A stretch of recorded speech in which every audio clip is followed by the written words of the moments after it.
how I start things. Survive 5 with 4. I have no 5. I have no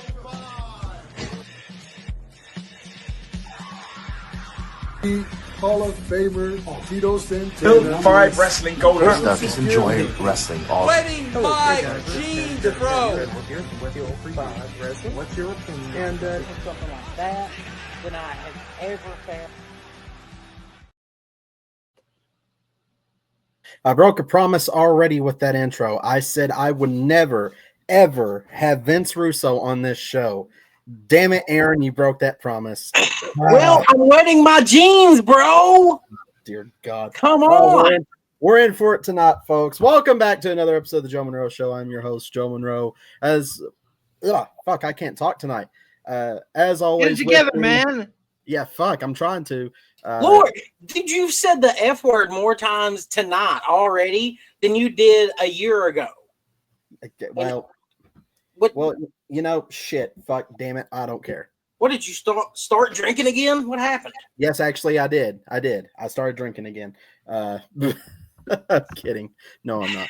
Anywho, as always with me, the wizard CZ, the best wizard in podcasting, the only wizard in podcasting. And our special guest, if you haven't noticed, is the one, the only, very notorious ATB. Welcome back to the show. Hi, guys. Hey, Crystal, how you doing?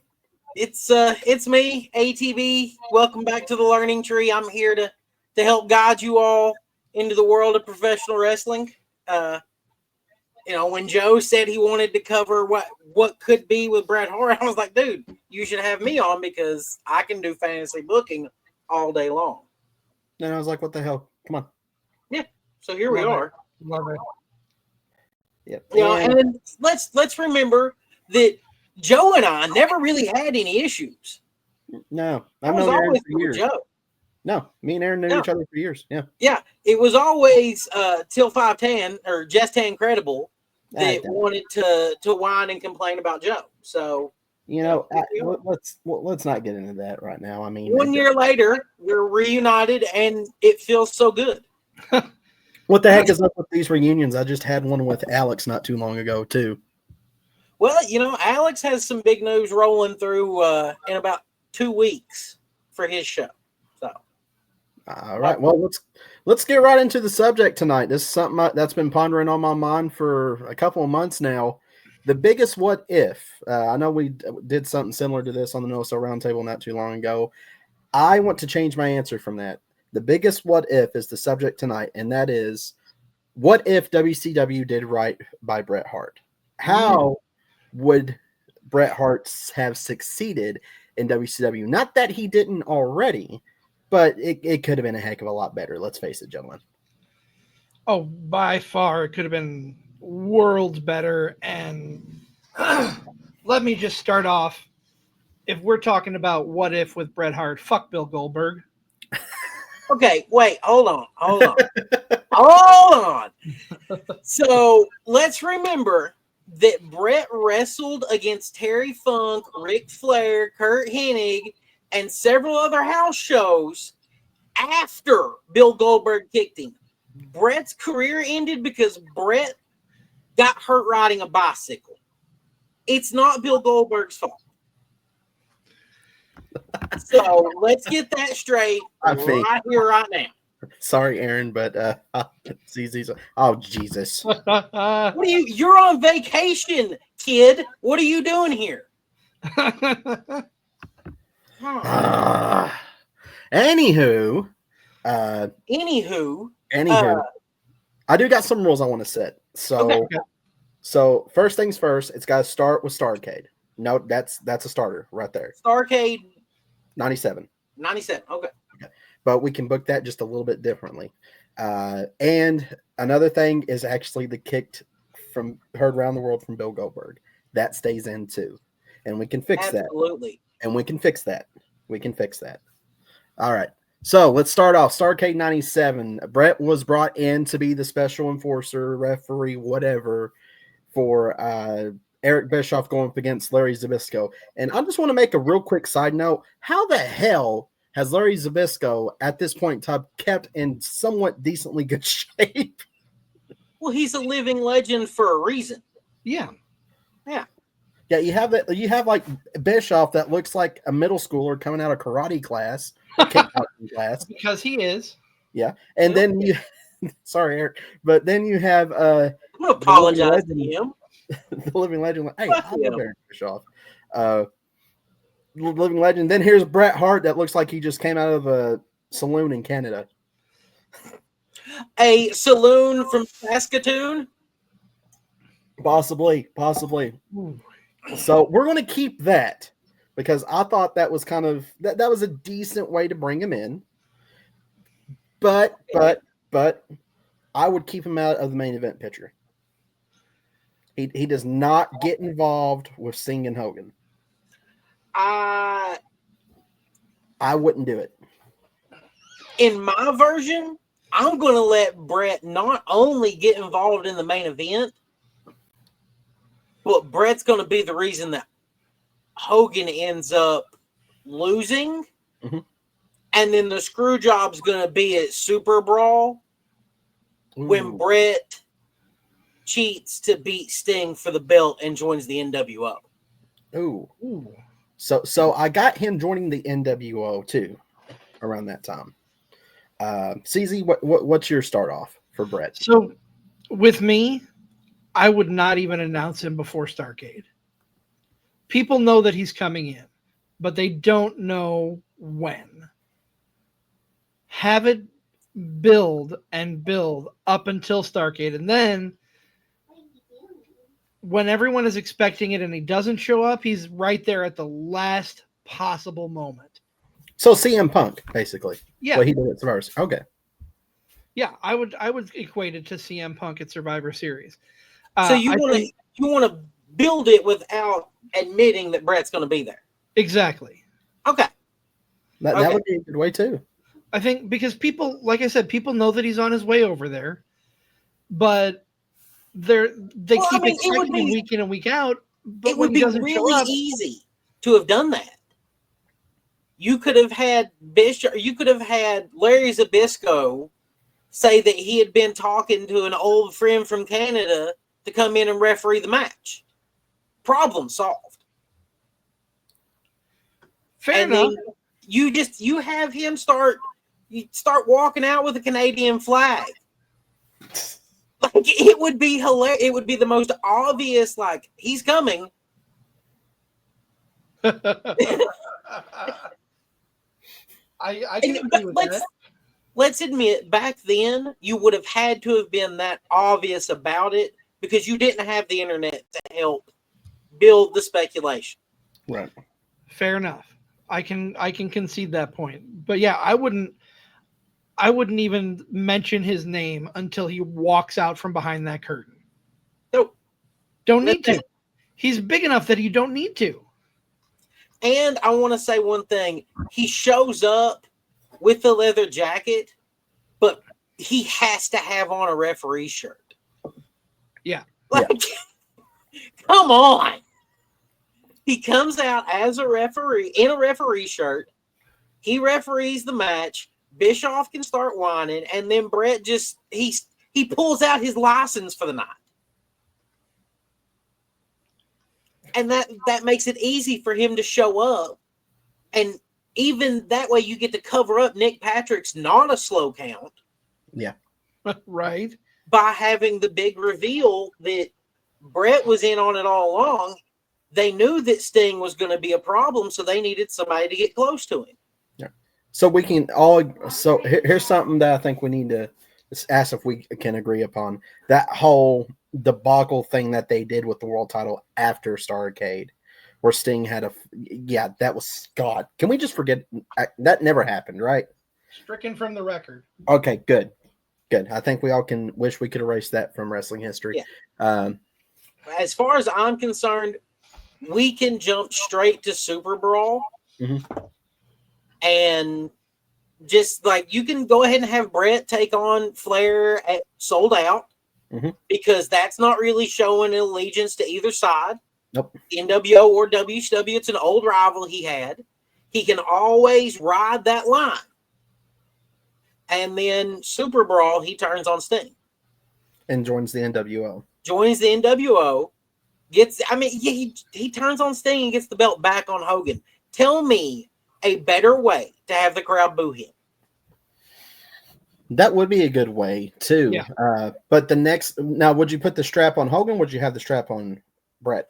Earlier, I had said Bret, but I really think that putting it back on Hogan is the better heel move. Mm-hmm. And then you still get to have Goldberg take the belt from Hogan. Here's my big problem with that. I like the scenario, but here's my problem. Let's go back to WrestleMania 9, and that's not going to work for me, brother. Bret got screwed there, too. And you're having him align himself with the guy that screwed him over for the WWF title? For now. For now. I smell what he's cooking up here. For now. Okay. I'm here for the ride, but that's my biggest problem is this guy completely hosed Bret. Bret does not know the lay of the land of WCW right now. He is in totally new territory. My move would be to have Bret come in and let him not be the top dog in the NWO, but let him be around Hogan, Hall, Nash, hang out with them, be seen with them, part of the guys. And then after Goldberg takes the belt from Hogan, he runs through Hennig. He can run through Nash. I don't let him beat Nash. And then when he takes on Bret, you have the big reveal of Hall and Nash are helping him win the belt. Ooh, I like that.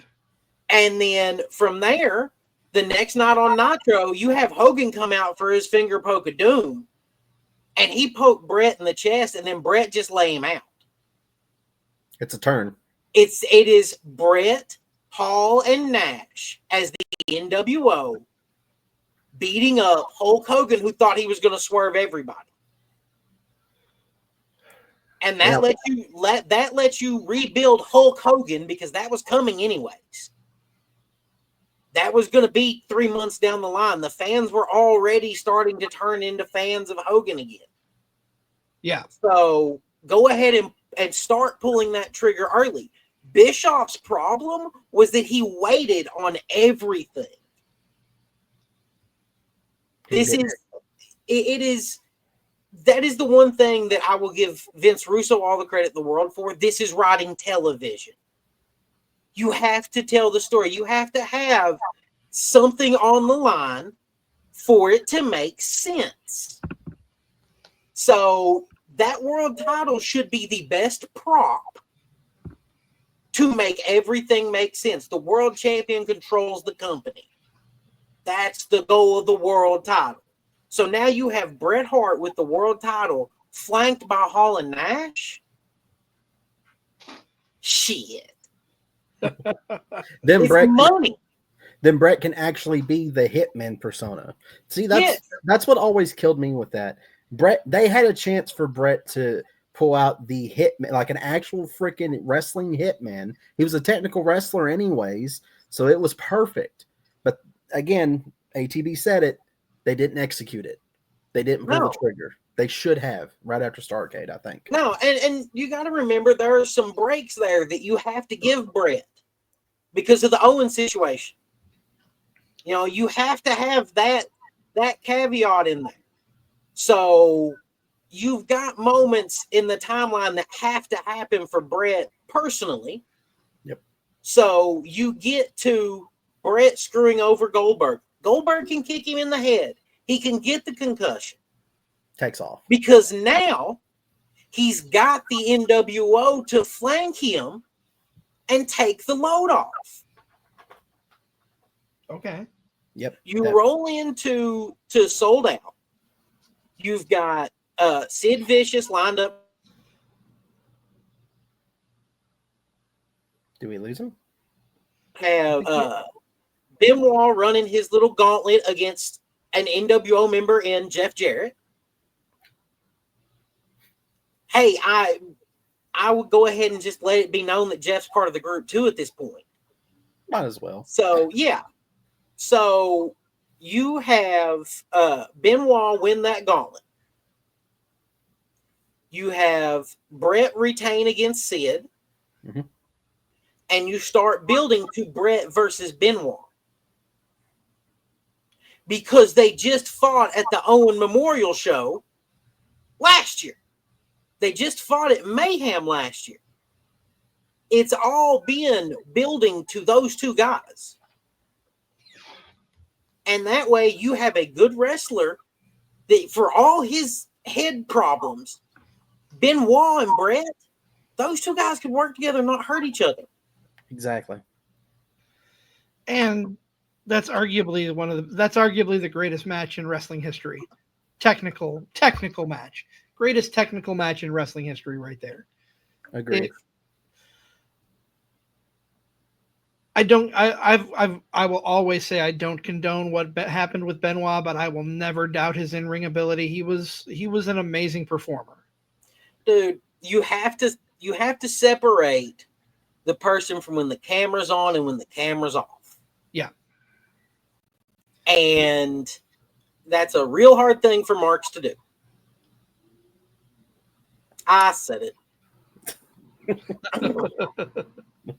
Well, before we get on into it, we actually got the wrestling news coming up, folks. Yes, speaking of Marks, my brother Mark's about to do the wrestling news. Again, please don't judge me. He's not rotting ahead. So let's go ahead. Let's move forward with Mark's wrestling news. Go ahead and take it away, Marky.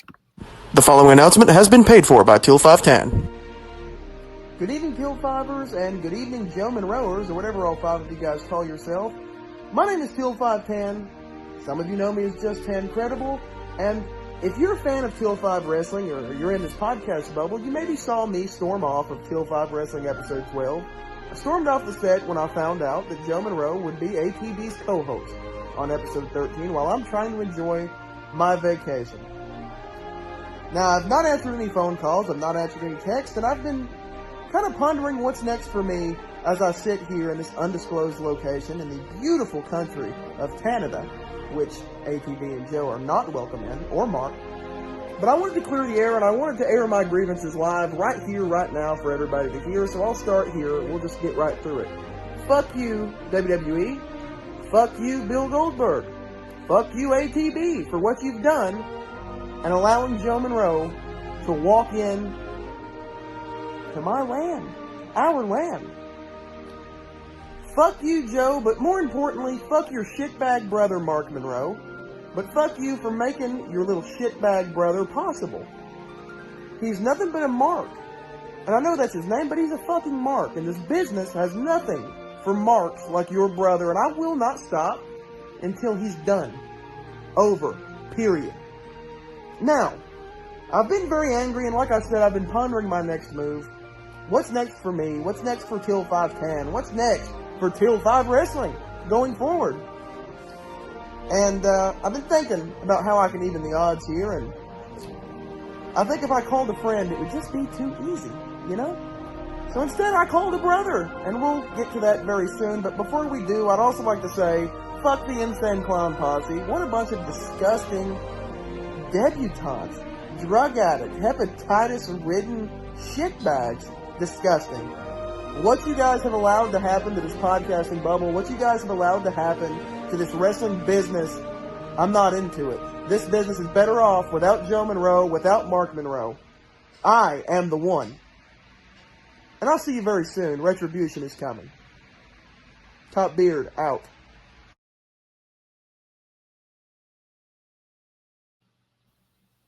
Whoa. Obviously, that wasn't the wrestling news. Don't know what the heck happened there. You had a hostile takeover, and it sounds like you guys got some heat there, Joe. Somebody check on ATB. I think he fell asleep. Look, man, I'm tired. And I work with children that couldn't even manage a vapor store. Let's be honest. He wants to whine and complain about you coming on the show. Lord, he wanted a week off, so I gave him a week off. What did I do? I tagged in Joe Monroe. The dude helped us out in the beginning, so here we are. You know, we're going to get to talk about ICP on the show. Why? Because Tan's afraid to talk about ICP. He's afraid of the juggalos and the juggalettes. God. Whoop, whoop. Sorry. Yeah, I mean, I'm excited to talk about ICP. Same. They deserve more credit than they've gotten. You know, we will actually talk about Bill Goldberg and be fair about it. We are. Yeah, we are. We're going to talk about Bill Goldberg as a in-ring performer and be fair about it, because you and I can be professionals about it. We're not kids. Okay. You're right. You're not going to go storming off because you heard somebody's going to be on there. Well, I don't have a response for it, so You know, while he's in Tennessee, you know where I think he should head to?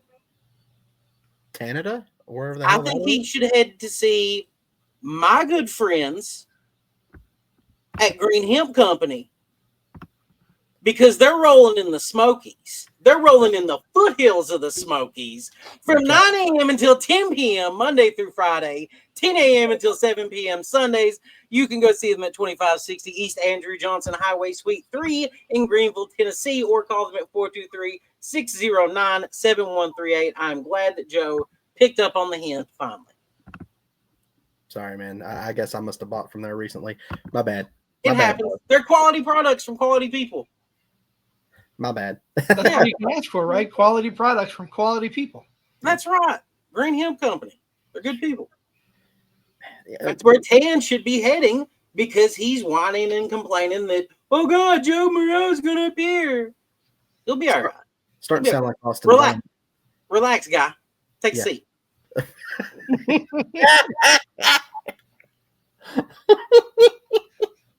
You did not. Yeah, did. We went there. Ah, damn it. Where's Mike D when I need him for an Agent Orange joke? You know, let's get back to Bret here. That's what we're here for. Please. We're professionals. Let's compose ourselves. Oh God. Now that we've been interrupted by Tanny the Kid, take a rest. See, she knows. These kids. Anyway, so we can agree that Bret's now the new leader of the NWO. Bret Hart is leading the NWO. Hulk Hogan is starting to build back up to his yellow and red attack, whatever. Yeah, at this point you can because thanks to Bret at Starrcade, you can have Bischoff retain control as president, and then you can have Flair take that from Bischoff at Uncensored instead of that stupid steel cage first blood match. That means we're not going to get the Fun B Hogan. Dang it. The what? The Fun B. FUNB. Oh, yeah, we will. Oh, that's a year later. Come on, man. Oh, I thought we was wiping out the whole, yeah. No, we are saying that Hogan,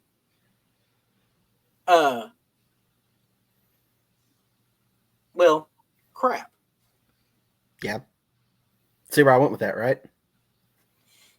Okay. So let's backtrack here. Damn it, Bobby. Yeah, Tan got me off track. So, going back,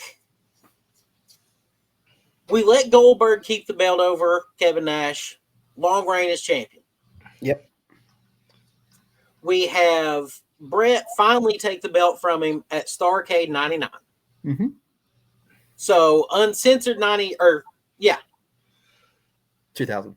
Uncensored 2000. So, yeah, we would have never had crazy President Ric Flair, I guess.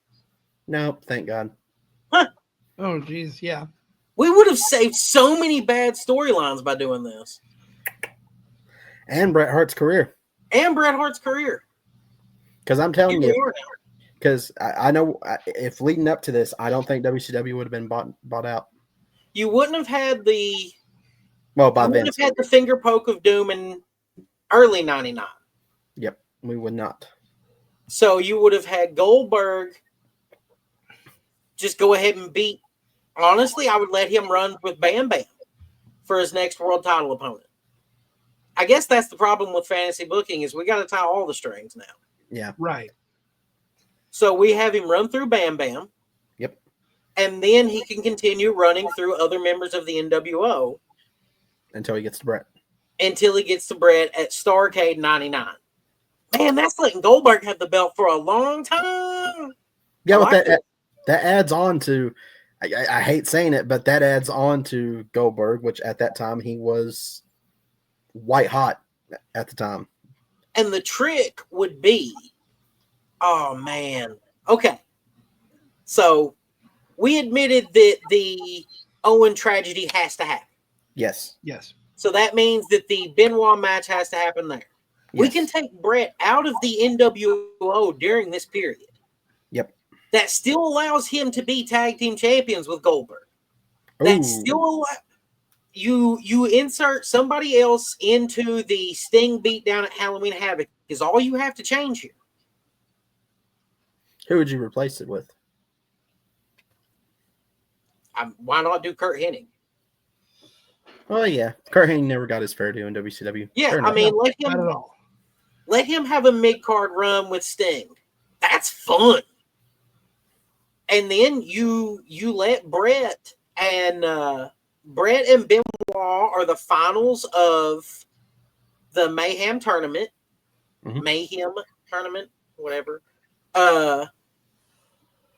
Bret goes on and wins the title at Starrcade, thanks to all the NWO shenanigans, which are going to make fans hate him even more because you had 6 months of Bret teasing he was NWO. Yep. And then you had 6 months of Bret teasing that he was on WCW's side. It would work even better. We no longer have some stupid Hogan and Flair shenanigans. We just go ahead and get Hulk Hogan to come back and try to take down the NWO. And that would also give Bret time to be his actual Hitman persona. Like I said, should have happened. So that works perfectly. Yeah, he gets to lead them like he was leading the Hart Foundation, which, let's admit, if Bret's leading the NWO, you're going to have not Hart and Bulldog in the NWO then. Oh, yeah. Oh, well, sure. Actually, I'm sorry, but I guess not, because Bulldog would have still gotten hurt. Yeah, damn trapdoor. Yeah. Oh, well. We would have had Neidhart in the NWO. Yeah. He would be really like, funny. He would be like Bret's answer to the Disciple as Hogan. Yeah. Yeah, it would have been hilarious to have seen Bret and the Anvil against Hogan and the Disciple. Oh, God. Sadly, I think that would be a decent match. That would have been a lot of fun because they did those stupid tag team matches at Bash at the Beach every year. Well, yeah. That would have been a perfect time to have done it right there. Yeah, I can find that. I can, yeah. So we would have fixed a lot of things if we would have just, that would have been given Bret an opportunity. So then the question becomes, sorry, what?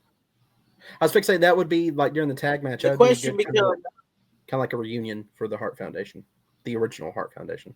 Yeah, you have that be the Hart Foundation reunion against Hogan and the Booty Man, I guess. I'd rather see Zodiac instead of the Dang it, Nick. He's never wrong, so gotta love him for that. That could be fun. Like after Hulk Hogan is back, you have them kick out the Disciple. So he's running through all of his old gimmicks trying to figure out where he belongs. You'll give him the Charlie Haas syndrome here? Yeah. Oh, God. You let him run as the Booty Man, and it be Hogan and what was it they called him at Starrcade? The Butcher. Yes. Yes. You let it be Hogan and the Butcher against the Anvil and the Hitman.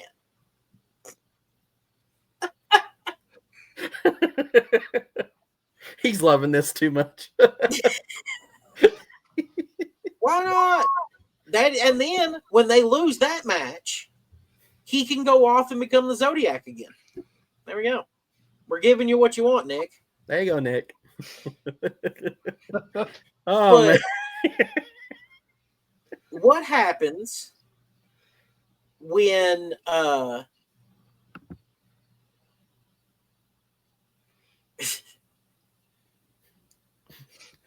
what happens when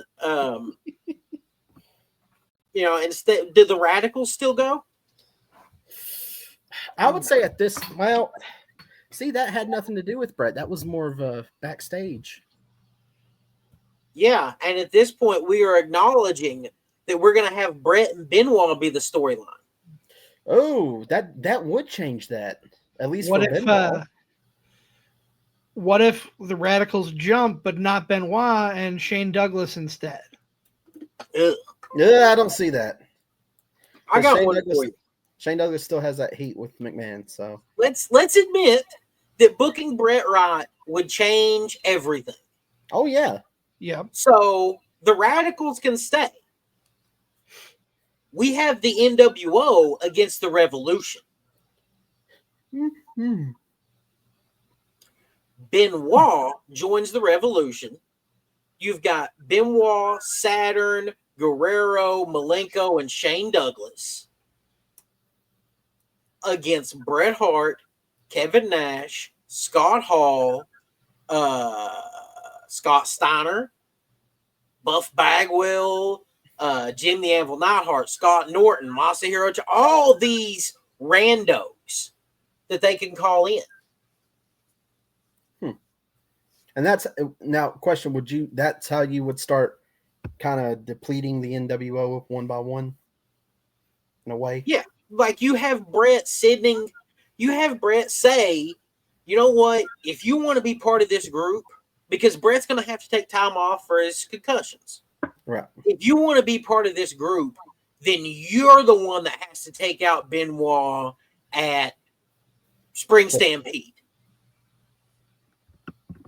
Don't forget Vincent. Vincent is not making it to a pay-per-view match. But you let it be Kurt Hennig. It be real simple, Kurt. If you want to stay in the NWO, you've got to take out Chris Benoit. And then you have a pay-per-view match of Benoit against Kurt Hennig. Let's see. What's going on, Mike D? I'm loving where this is going. What to do, Mike D? So at this point, we no longer have the New Blood Rising event in the summer. We no longer have that stupid storyline where everybody hands over their belts. Oh, thank God. I will say I would definitely keep Lance Storm doing his Canadian champion storyline. Yes, Well, that of was course. one I of the mean, very he's few Lance things Storm. You that can't I take that Well, away. Here's the beauty. You do the Revolution storyline. You let that end. And from there, you can segue into the fact that while Bret's been dealing with these guys, Lance has been over here amassing all the belts. So Bret has to deal with Lance Storm coming into, I guess, Starrcade 2000? Okay. Which would be a lot of fun. You can have, Lance has gotten arrogant and gave his friends all the other belts. And he comes out with the Canadian Championship. And he wants to put it on the line, title versus title, against Bret Hart at Starrcade. Battle of the Canadians. The two greatest Canadian technical wrestlers, with the exception of Benoit, who Bret's already wrestled several times at this point. It'd be great.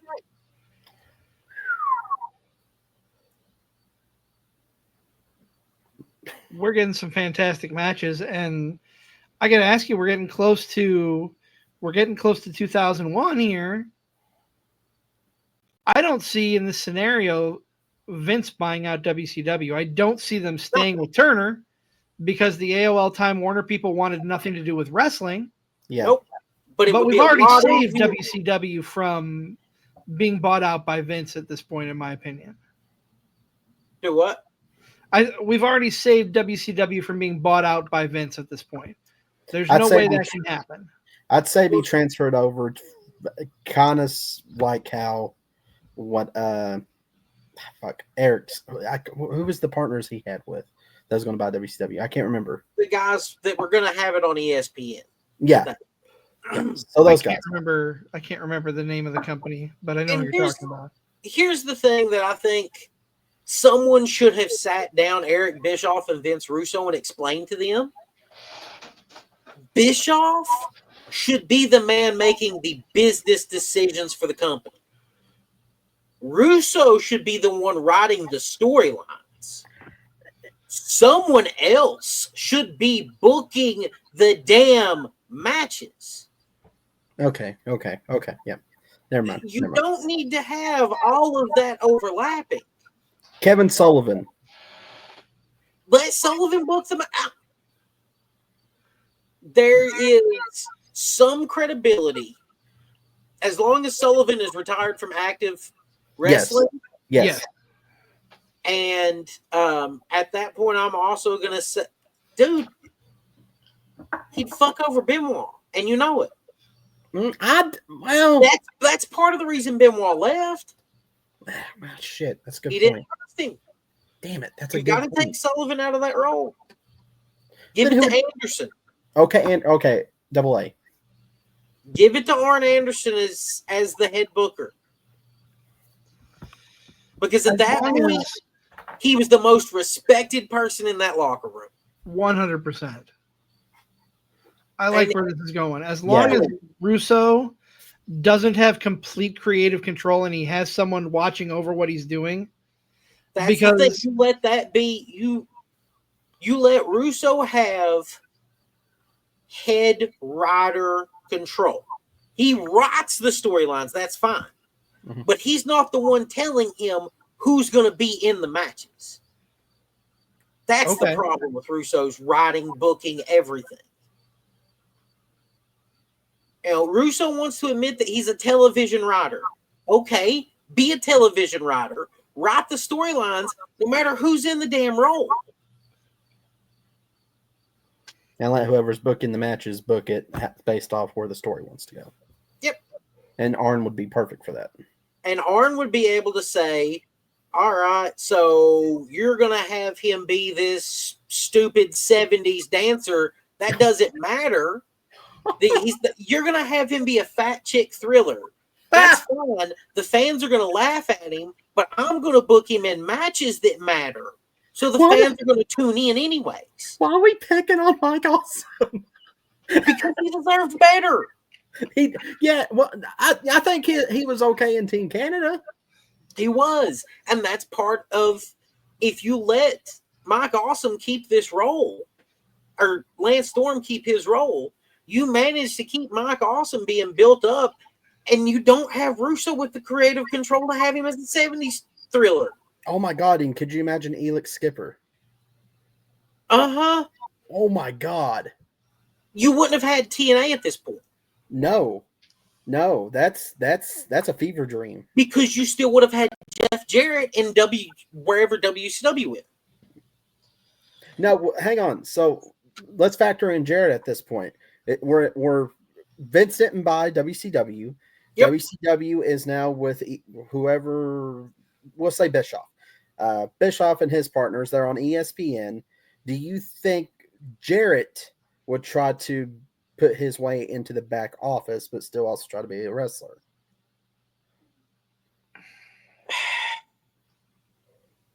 I think that you would have had to have. Jarrett would have gotten booked better with Russo being part of the whole picture. Right. So I think you wouldn't have had Jeff trying to push for, we need to focus on me. Mm-hmm. And I think that's a lot of the thing that a lot of people get wrong about Jeff Jarrett. The reason that Jeff Jarrett was the champion so many times, because Jeff Jarrett was the most dependable person. Yeah, it was his company. Of course. Even without that, man, he is the longest tenured person in professional wrestling for that company at that point. Yeah. And that's how you basically who you put your title on. And when you took the belt off of him, who did they put it on? The other guys who had been tenured with the company that long. Yeah. Because that's what you have to do. People want to argue that Jeff Jarrett was a hog. Jeff Jarrett wasn't a hog, man. He just knew who he could depend on. He knew that he wasn't going to go anywhere when contract time came up. But AJ might. You never know. Yeah, because if you factor in Elix Skipper getting this push at this point, you can bring in people like basically the top TNA guys like AJ Styles, like Dude, how much fun will that tag team cruiserweight division have been? That's one episode I want to bring up. What if the tag team cruiserweight division actually happened? If you can factor those guys in, oh my God! And not only you can factor in the guys that come into the indie scene. Yeah, and the tag team division, which let's be honest was very short-sighted around this point, but you have guys like the Wildcat Chris Harris and James Storm still have AMW come in, but in WCW. Now hang on, I think they would fit perfectly. Okay, so we got a problem here. All right, what's the problem? Harris was already there.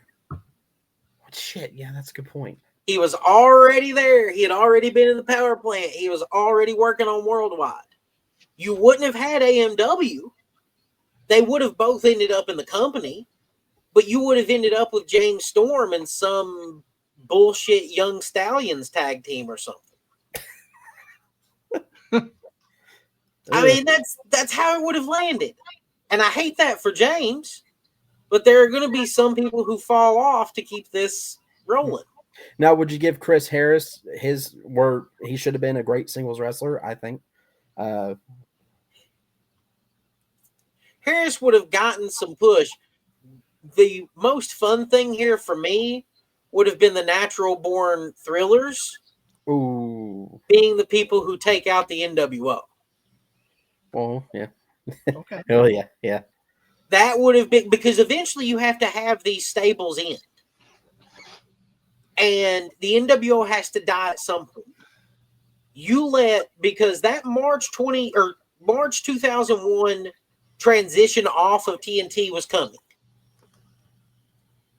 You let the final episode of Nitro have the natural born Thrillers be standing there in the ring with all the belts.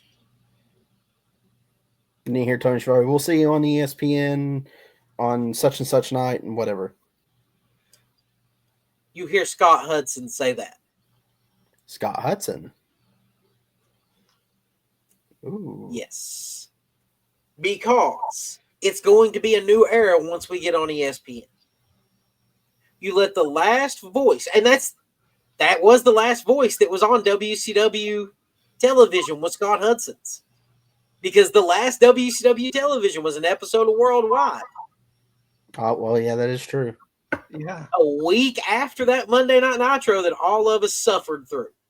So you let Scott Hudson actually be the last voice on WCW on TNT. Okay. And Bret Hart is now established as the veteran of this company that is standing against Vince McMahon, who tried to shove him out of pro wrestling, who killed his brother. Yeah, this company would have been great. Let's go a little further. Let me ask you this. We've got Bret in the veteran's role. We need to start building some newer talent. Who's stepping up into that main event scene that Bret's going to build up? As Bret's leaving, you've still got Benoit. We've acknowledged these guys don't leave. So we're going into what I think would have been a lot of fun. A Chuck Palumbo, and you can't do Benoit because Benoit would have been in my U.S. title role. Benoit would have been dealing with Jeff Jarrett, and then Benoit would have transitioned from there into Sean O'Haire. 100% Chris Benoit and Sean O'Haire on ESPN as the first match that people see would have been a phenomenal match. So, who all did we have? We have Mark Jindrak, Chuck Palumbo, Sean O'Haire, Stan Stasiak. Sean Stasiak, his son. Sorry. Yeah. Was that the main four? Yeah. I feel like I'm forgetting somebody. And there was I can't I remember know Mike Sanders was there. Yeah, Mike Sanders. That's who I'm thinking of. Mike Sanders is their mouthpiece. So I guess you really, dude, I guess you would have to go with Palumbo as your world champion. Okay. Which, I mean, would be really interesting. And honestly, it would end up more unfortunate for Chris Harris than anybody. Because the similarities in how the two of them look would really hurt Chris Harris. Yeah. I will say that we might have still had Abyss show up. So that could have been fun. Oh. Ooh. That is true. And Abyss would be a good answer for McFoley on the other side of things who jumped over. So he's filling that role for WCW. Yeah. As the monster, as their monster. Yeah. He is the monster. And let's be honest, Chuck Palumbo against the Monster Abyss would have been fun. You've also built up AJ Styles because you go ahead and let him have that same trajectory. Because you're still going to be able to pick up K Quick when they release him. Mm-hmm. Yeah. You're going to be able to pick up BG James if you want him. I would have never had the 3 Live Crew. I wouldn't have bothered. Really? You would have still. I would have ran with the Filthy Animals. Ah, okay. Okay. Okay. That would have been just fine. You let. I probably wouldn't have bothered. You wouldn't have had BG get picked up, honestly. And all the problem with that though, if they picked up K Quick, we wouldn't have never gotten him. Or okay, for those who have lived under a rock, it's our truth. If we wouldn't have got his world title win, unless you have him win the WCW title, off Palumbo. Would that have been such a bad thing? You could have literally, you take, all right. Jeff Jarrett does not get the lineage that he does with the NWA title. Right. But honestly, would it have been out of the realm of possibility for Jeff Jarrett and or for Eric Bischoff and ESPN to have said, you know what? Let's get up with the NWA. They're the oldest company. We're a sports show. Let's get that title in here. Huh. That would have been well within the realm of possibility. Well, yeah, because that will go back to the lineage of the world title too, because that's who Turner ended up. That was the WCW title. Yeah. And you let it be. So the NWO is dismantled at the end of TNT. Yes. For good. We're going to start this new era with the Natural Born Thrillers coming out. You've got Palumbo. Palumbo's our world champion. First night. Straight out the bag. And honestly, I'm going to take that belt off of him real quick. Because as good as he was, he's way too young to be a world champion. Yeah. Because you have these Natural Born Thrillers come out there, all with their belts, all arrogant. Mike Sanders talking about how great they are. And then you have, let's go with Booker T. We're going to have Booker T come out on the ramp. I don't think you would have had Hogan stuck around. Nah, he would have went back to WWE. Even with the friendship with Bischoff, I think there is that acceptance of financially, it's not possible anymore. So let Hogan go back. So what? Would you hang on? Would you have let Nash and Hall go back once their contracts expired? Hall, absolutely. I'd have packed Hall. Honestly, yes. Let them all three go. They had ran their course in WCW, and they were all super high contracts. So let them all go. That's fine. Now that happens in wrestling. Yeah, and that will leave Bret as one of the very few higher contracts. Your higher paid contracts are Bret Hart, Booker T, Diamond Dallas Page, Scott Steiner. Hey, dude, I'm going to have to keep him on. You know, Goldberg's going to stick around. And Sting. It's okay, yeah. Like, that's your top guys on this new program. And that's the beauty of Chuck Palumbo is the first world champion you see. You let, and you still have that Sting and Flair match on the last Nitro. On the first, whatever this new company is, Sting comes out with the NWA title and say that Flair gifted it. Because Flair cared about respect. And you have Sting defeat Chuck Palumbo on the first episode of this new television show and drop the big gold and raise the NWA title. Now, would you have Bret go after Sting since Bret never won the NWA title? No. Not immediately.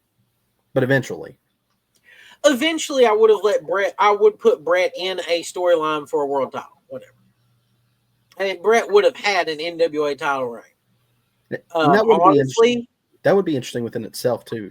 Oh, my God. I know what I would have done. What? Okay. So,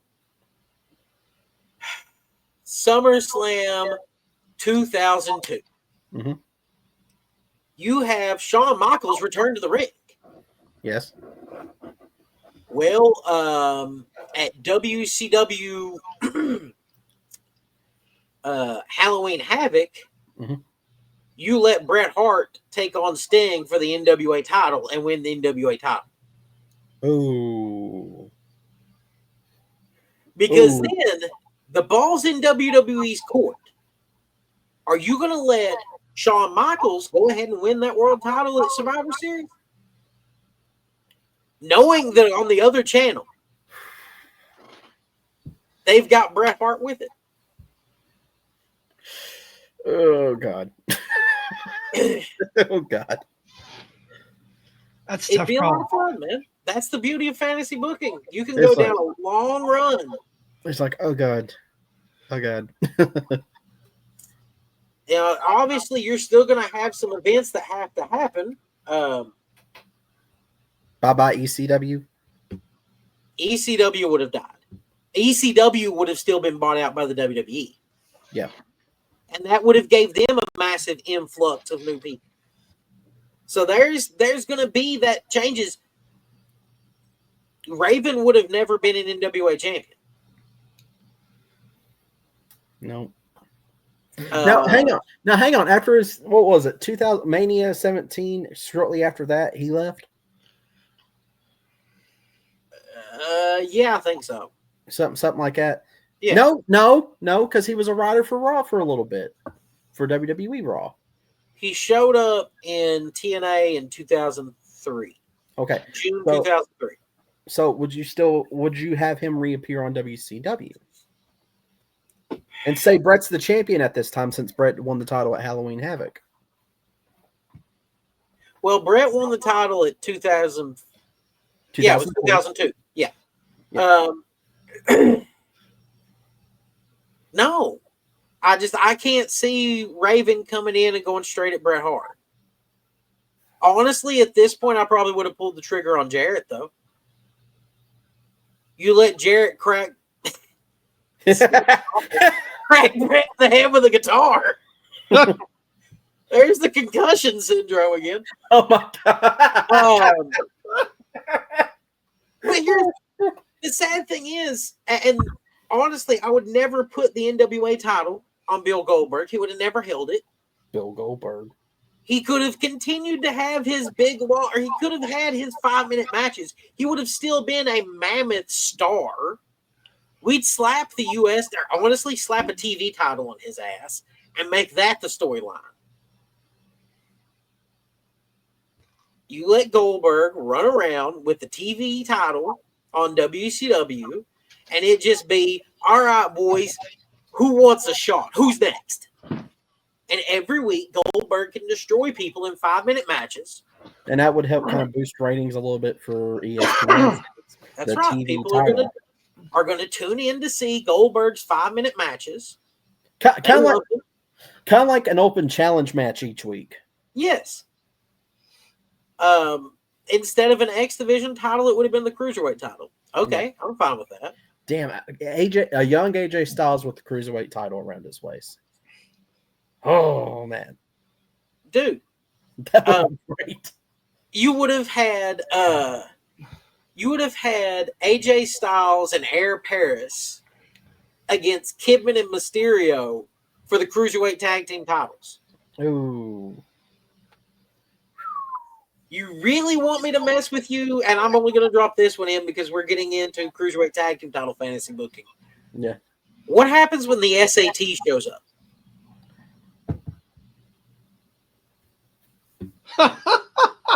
Damn it.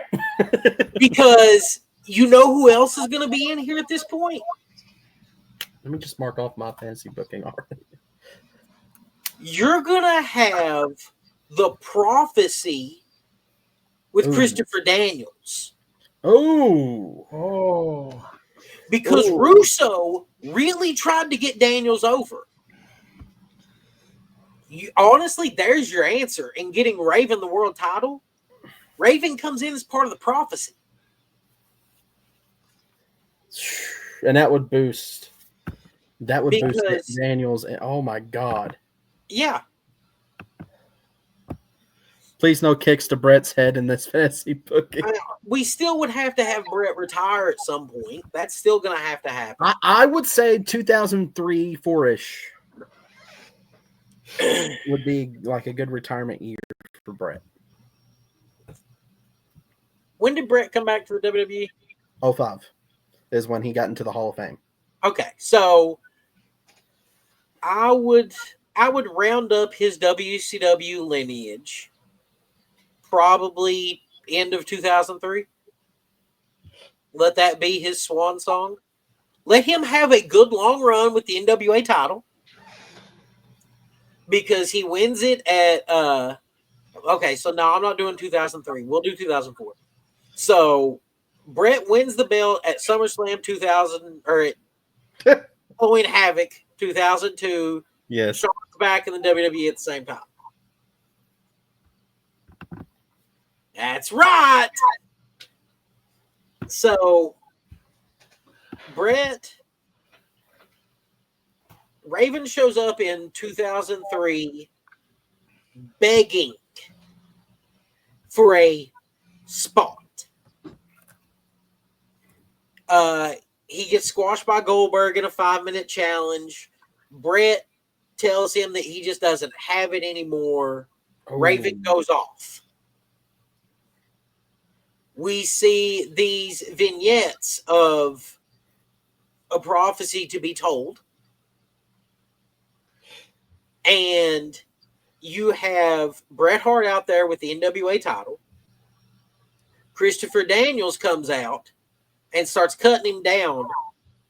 Bald Raven, or not bald, we'll say balding Raven, comes in and lays out Bret with a steel chair to the back, even flow DDT, and runs off with the NWA title. And this is, say, Halloween Havoc 2003. Bret's held the belt for a year at this point. He's just had a match with anybody on the roster. AJ Styles. I don't care. You know that would be a good match. Yep. And then, hell, at this point, we've had Jeff Hardy show up. Yeah, because his contract would end with WWE. Yeah. Around that time. So you let the Prophecy be Christopher Daniels, Jeff Hardy, and Raven. Exactly, Nick. Raven is the fulfillment of the Prophecy. Raven shows up, runs away with the NWA title. You could have Daniels, because Daniels never had to have the world title when he was leading a group. No. Right. Daniels was one of those people that didn't need a title. Yeah. You have Daniels leading the Prophecy with Jeff Hardy, and I guess you would go ahead and would you bring in any of the guys from his ROH run? I mean, you couldn't do Dan Moff. Dan Moff was Jersey All-Pro. Was more important. Shit. I'm trying to remember names here, Aaron. Damn it. Okay. Xavier? No. No. God, no. No offense. So, yeah. So no prophecies coming over. You wouldn't have Triple X. Nope. You have this new version of the prophecy with Christopher Daniels, Jeff Hardy, Raven, and Vampiro. Oh, now hang on. Would you have Vampiro or would you have Abyss? Why not both? No, well, I would pick one or the other because I would put a feud between those two, and we would get Monsters Ball out of that eventually. Eventually, but wouldn't it make more sense to put them together first? Well, yeah, kind of. It's always easier to split somebody up and have them fight than to have them fight. True, because you can still have that thing with Would you still have Sinister Minister? Actually, that makes it really great because you let it be. Raven finally wins the NWA title at Starrcade with this group. It's 2003 Starrcade. Yep. 2004, we let Bret basically have a retirement tour. Yep. So he's out of the world title picture. Raven's the world champion. A few months in, you let Raven start getting mouthy with Daniels. Bryan Danielson would have stayed with WWE's developmental at that point, I guess. Yeah. They wouldn't have had the new influx of talent from WCW. They would have needed some of those guys still. Now, hang on. Would you was Cena training with WCW? No. Or no, okay. He was out in Los Angeles and then eventually came to OVW. Okay. Never mind. I guess Samoa Joe would have ended up going to the WWE. Yeah, as bad as I hate to admit it, we'd have to sacrifice it. Yeah. But what would have been oh my God. Okay, so I know who's retiring Bret. Who? Kurt Angle. Oh. Ooh. Kurt shows up. Kurt can still show up and be the man who retires. Wait. Kurt's contract didn't end until 2005. Yeah, we'll let Bret retire. Bret can leave in 2005. Okay. We'll go ahead and let him retire in 2005, then he can go into the WWE Hall of Fame in 2006. Okay. I get what you're saying. That lets us go ahead and have that Kurt Angle lineage. Because you let Daniels and Raven turn. Daniels goes with Abyss. I have another thought. We'll have that feud with Bret, but would Bret be a good reason for Christian Cage to come to WCW? Oh, it'd be a lot of fun. Because that's another Canadian. When did Cage come in? Cage came in November of 2005. Well, before Angle. I think it was a little bit before Angle. I think. It was 2005, I know, because he was at Mania in 2005. So, I think it was that summer. Did he come in that summer? I think it was that summer. I think. Maybe. But anyway, yeah, he came in a little bit before Angle. Dude, he had an NWA title reign before Angle showed up, I thought. Exactly. So, that would be... Yeah. Angle came in 2006. Yeah. Christian came in November of 2005. Then would you have Bret do the kind of the passing of the torch to Christian Cage, giving Christian his singles run that he had in TNA? I mean, you wouldn't have to have Bret passing the torch. You could. What could be a lot of fun is having it be Bret kind of takes Christian under his wing. Yeah. Not as much of Sting and Darby, with Sting being too old to still work full matches. Right. But you have that as somebody to take the load off Bret. You let those two work together, and then you let Christian turn on him. And that the story of Bret's career could be everybody turns on him except for his family.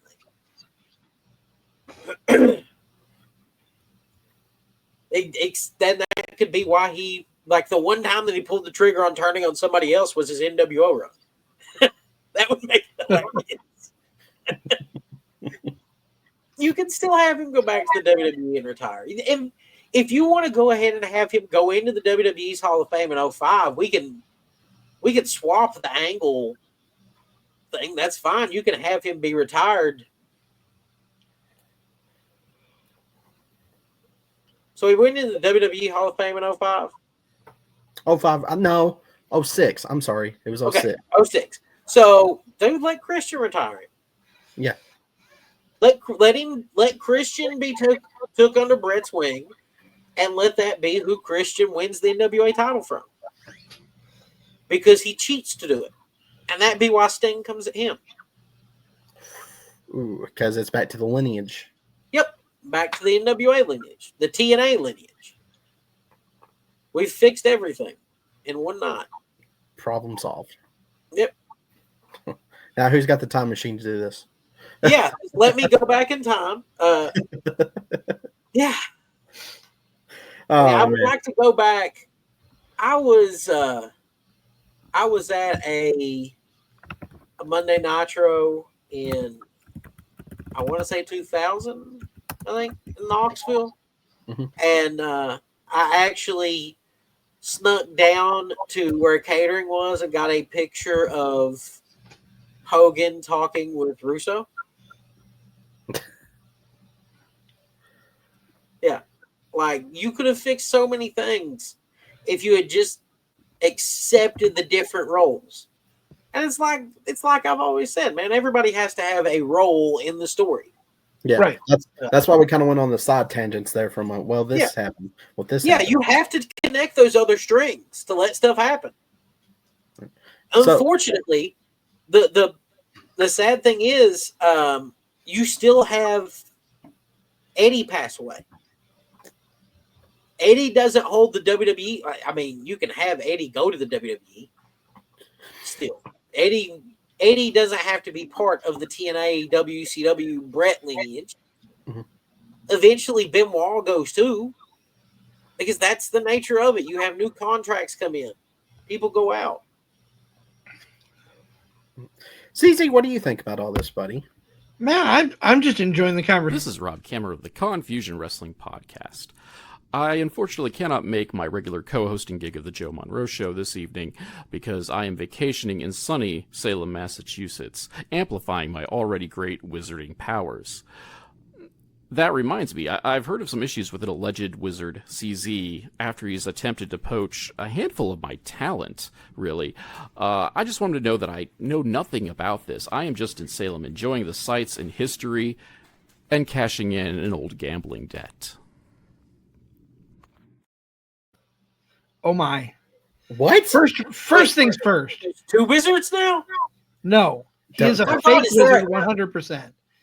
In fact, I have it on good authority that Rob is a duck. He floats, and he should therefore be burned like a witch by the Salem witches. I'm just throwing that out there. But I would settle if they turned him into a nude.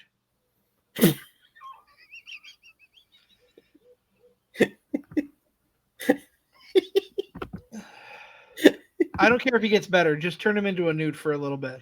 Is there a podcast? Apparently. You're a wizard, Terry. God, you and Rob, Rob's just about as bad as Tanner. No, do you hang out with anybody that is like actually normal? No. Because you've got your little brother, the special needs Mark Monroe. Yeah. You've got this jackass who thinks he's a wizard. You've got some guy who calls himself a Professor Bear. How the hell does a professor get his degree in the first place? How does he become a professor?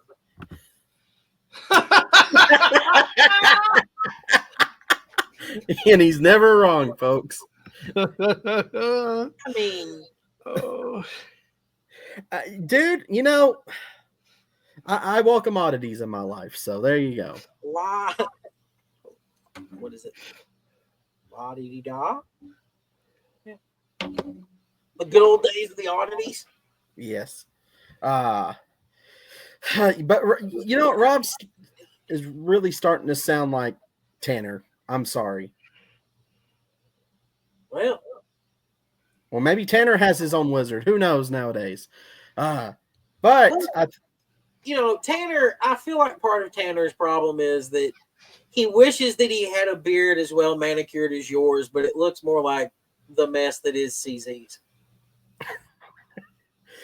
Ouch. Yeah. Ouch. Shots at both of you in one. Best spirited podcaster. Come on. Oh, Jesus. That's not me. Jesus. That's Jesus. not me. That's not my line. No, Jesus, no. Don't bring that guy up in here. Don't. Oh no, Crander ain't the best podcasting either. Okay, thank God. Thank God. We're all in agreement with that one. Yeah. All right, well, gentlemen, I think we solved the Bret Hart issue. We've saved professional wrestling.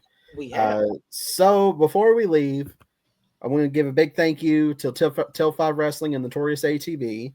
And as spoiled, I will be on their next episode, which is going to be a lot of fun. You will. It's going to be a lot of fun. We always do before our big live tournaments. We do a Forbidden Pod where we do things different.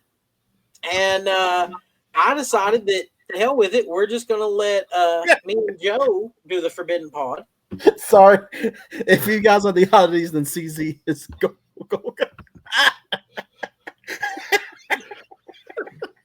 I got dibs on Kurgan.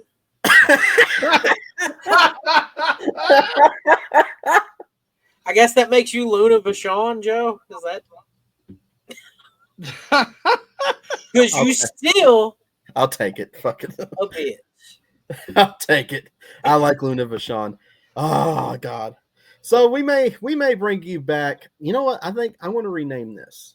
If we bring this back, I may say Notorious Booking. I like the name of that. It works for me. Notorious Booking with ATB. We may bring that back for a segment. But this has been fun. This has been really fun. I appreciate you coming on, ATB. Is there any other people aside from Green Hemp you want to shout out? I do want to give a shout out to our sponsors at Stover's Liquidation. Mm-hmm. In particular, our good friends at the Cookville location, because they don't get as much love as Oak Ridge on our regular show. You can go see them at 452 West Broad Street in Cookville, Tennessee at 38501. They have got wholesale home improvement, renovation, and liquidation. Truckload quantities are available. You can go online at www.stoversliquidation.com. They're closed on Sundays. They're open from 8 a.m. until 6 p.m. And they're available 24 hours right there online, just like Joe Monroe is. Exactly. CZ, go ahead and tell the people where else they can find you except for the podcasting Hogwarts. No podcasting Hogwarts. You can find me over on Card Subject to Change most Sundays at 6:30. We are having a special event tomorrow in Des Moines, Iowa. Thanks, Nick. That makes you Luna. Yeah, Nick Bull, Luna it's the Luna title. We are so there is a oh man, Nick, why did you do that? You fried my brain.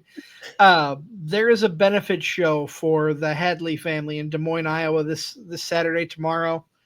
They lost one of their children, so all of the wrestling community of Iowa, 6 of the top promotions coming together for what they're calling Convergence, Heroes for Hudson, and my friends at the 2 Count Wrestling podcast, 2 Count Where Comedy Beats Wrestling, and my co-host on Wrestling with Fitness, who is also the host of Shotgun Wrestling Radio, Zach Takis, as well as Nick and I will be doing a Podcasts Collide show tomorrow at 5:45 Central Time. So be on the lookout for that.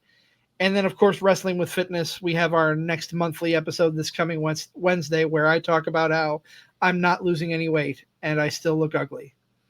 Foreign objects! No, I'm excited for another episode of Wrestling with Fitness. Helps keep me accountable. And, you just got to do your best work, right? Right. CZ, this is what you're going to say at the end of this fitness challenge. I will rule you!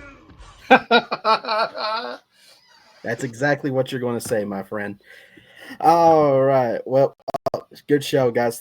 Thank you, Crystal. Oh, God. Yes. Nick Bull with another ICP. Look, no. Nobody gets to be ICP. This means we still get to hang out with the clowns. So? No. So Nick doesn't get that title. Okay. Nick's still Luna. Nick's still Luna. We still get ICP in our corner. All right. Well, you know what? I think I am going to respond to just tan credible. If he was ever a professional wrestler, this would be his gimmick. I'm the trash man. I come out, I throw trash all over the ring, and then I start eating garbage. Because that's what he is garbage. Now, let me go ahead and shout out a few of my I can't talk tonight. A few great folks here. Phenomenal Finds ATL. If you're looking for anything retro, the wrestling, sports, anything like that, check out phenomenalfindsatl.com. Special shout out to Charm's Photos, Crystal, who is a wonderful person and is a great photographer. Go check her photos out, and she might help you with some photo bookings. Also, let's not forget, and I don't know why people have not subscribed to this, the Wrestling Society Network. That's right. The Wrestling Society Network was built by wrestling fans for wrestling fans. You can check out the Wrestling Society Network on Hulu. Not Hulu. Jesus Christ. We haven't gotten that big sign. Whoa. Roku. Amazon, Fire Stick, all social media outlets, YouTube, Facebook. Apparently, the Professor Bear has a Twitch and a TikTok now. Look, so watch out, Aaron. Hey, let me tell you, I actually watched Bear's interview today with Jesus Rodriguez. That is true. And it was actually really informative, really good interview. I actually became a fan of the former Ricardo from there. Oh my God, I'm the Jackal. All right, we'll give you that. Nick gets to be the Jackal. He actually kind of looks. Well, you know what? You know who can be Luna? Who? Tan. That's giving him too much. Anyways, here you go.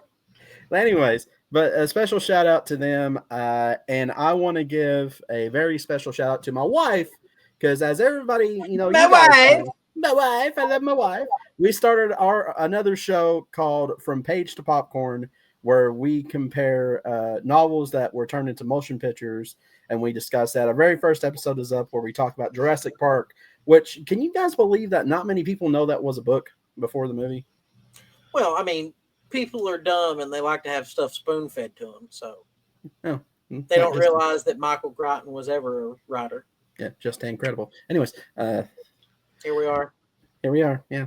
But other than that, I will see you all very, very soon. Aaron, tell them about this little tag team tournament we got going on. All right. So September 1st and 2nd, it is going to be cross-aired on Till 5 and Wrestling Society Network. We're going to be doing a 2-night tournament of the greatest tag teams all time of professional wrestling. And it is stacked.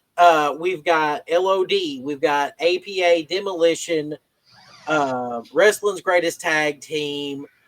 All, if you think that somebody is a great tag team, they're probably in the brackets. Yeah. You said Demolition, and CZ's ears perked up. I tell you what, CZ, I will go so far as to tell you who is exactly in this tournament. So on night 1, we've got the modern era. We're going to run with... Wait. I thought night 1 was the classic era. You're right. It is, because Danny and Juice, our good friends at Sharpshooters, have actually agreed to not do their regular Tuesday night show so they can partake in both nights of the tournament. My bad. We've got a lot of moving pieces on this one. We've got 8 people. And I think we had... was it like 200 votes in all the polls and brackets? It was crazy. It was insane to keep up with. But we have Demolition, LOD, the Hardy Boys, the Dudley Boys, the Steiner Brothers, Harlem Heat, the Hart Foundation, the Rock and Roll Express, the Midnight Express, Edge and Christian, the Brain Busters, Terry Gordy and Steve Williams, the Freebirds, the Outsiders, the Rock and Sock Connection, and the APA. Night 1's going to be hell. You think that's bad? Nick saying sign cards subject to change. You can find us on Facebook at Till 5 Wrestling. The page, the event invite is right there. So, and then when we flip over to the modern bracket, which I think is equally as hard, because you've got America's Most Wanted, The New Day, The Young Bucks, FTR, The Briscoes, Beer Money, the New Age Outlaws, because of a loophole they could be in either bracket, thanks to the Voodoo Kin Mafia. Yeah. The Lucha Bros, the Usos, Wrestling's Greatest Tag Team, the Motor City Machine Guns, LAX, American Wolves, DX, Kevin Owens and Sami Zayn, the Undisputed Era, and for the life of me, I can't figure out why Booker T and Goldust actually made the tournament. Yeah, how did that happen? I wonder. I don't know. They had enough votes, and not just make the tournament. They weren't even in the poll to determine if, like, a tiebreaker. That's Stenerico and Undisputed Era. Oh my God. It is, they had enough votes to get in. They were, I think they ended up on, what, 3% of the brackets? Or 3% of the lists, which is enough to get you on. That's all you had to do because of all the varying people from the modern era.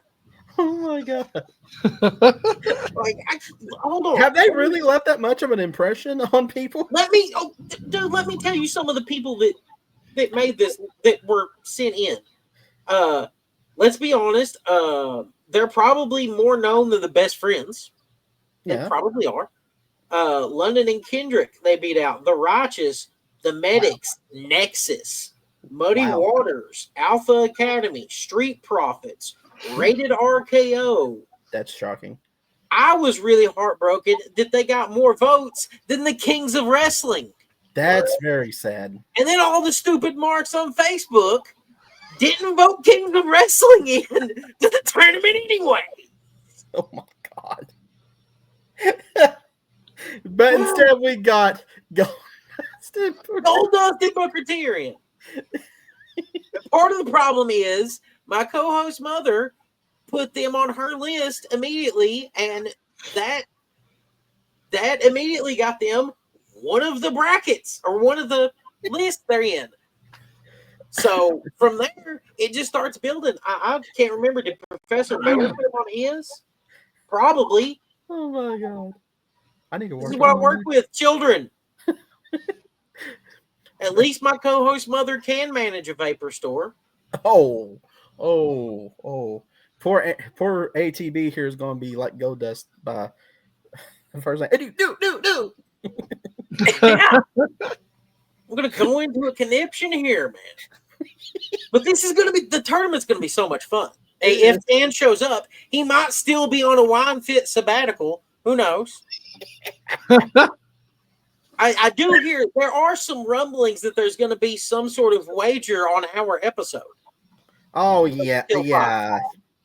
I've heard rumblings that too. You know, I hear that there's either going to be a new Juggalo for your show in October, or there's going to be some Mark Monroe hunting. I guess so.